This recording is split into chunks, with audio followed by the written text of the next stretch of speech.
Good morning, students. Today we'll discuss about the phosphorus cycle. Phosphorus is essential nutrients for the plants and animal in the form of phosphates. It is a part of DNA molecule of the molecules that stores the energy, that is the ATP, ADP, and of the fats in the cell membrane. Phosphorus is also a building block of certain parts of the humans and the animal body, such as the bones and the teeth. Phosphorus can be found on earth, in water, soil, and the sediments.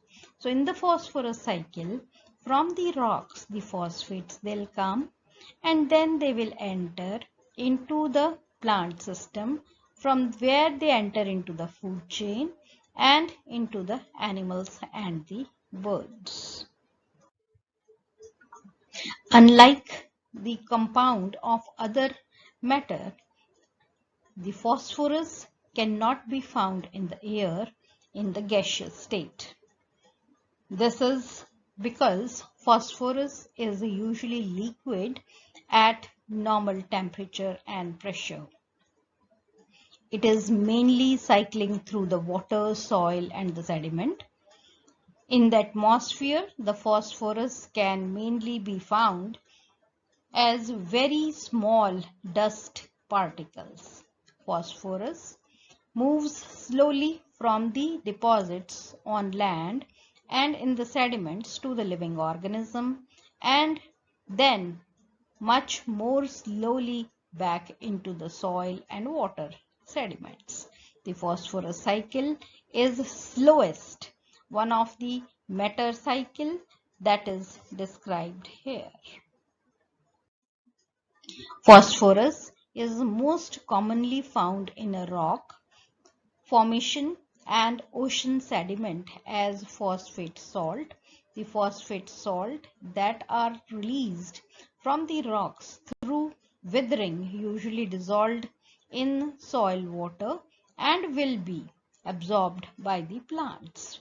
Because the quantities of the phosphorus in the soil are generally small, it is often the limiting factor in the plant growth.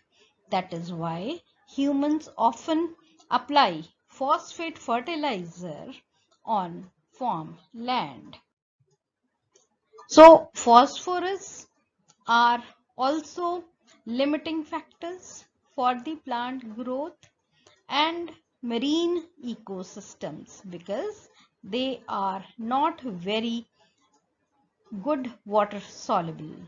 Animal absorbs phosphates by eating plants and plant eating animals.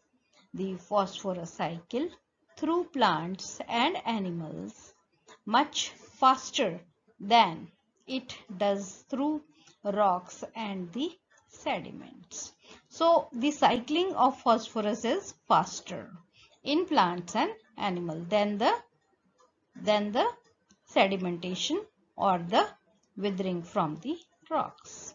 When animals and the plants die, phosphates will return to the soil or the ocean again during decay.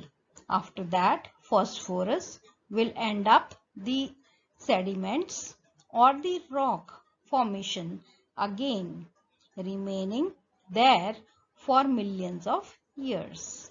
So eventually the phosphorus is released again through withering and cycle starts over.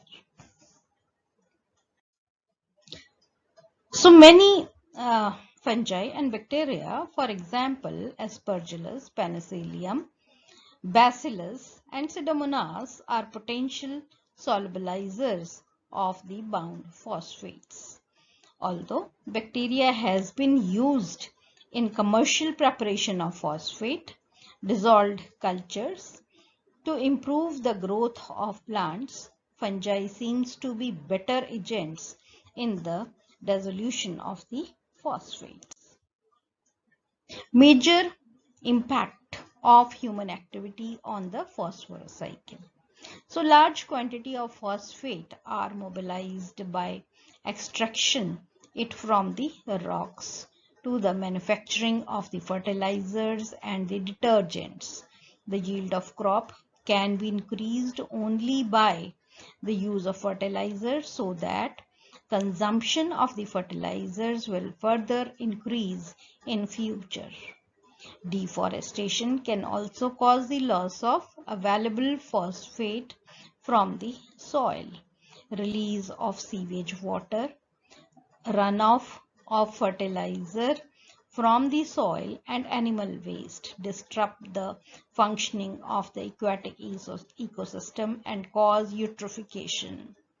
The use of phosphorus at the present rate will diminish the reserve within 60 to 160 years.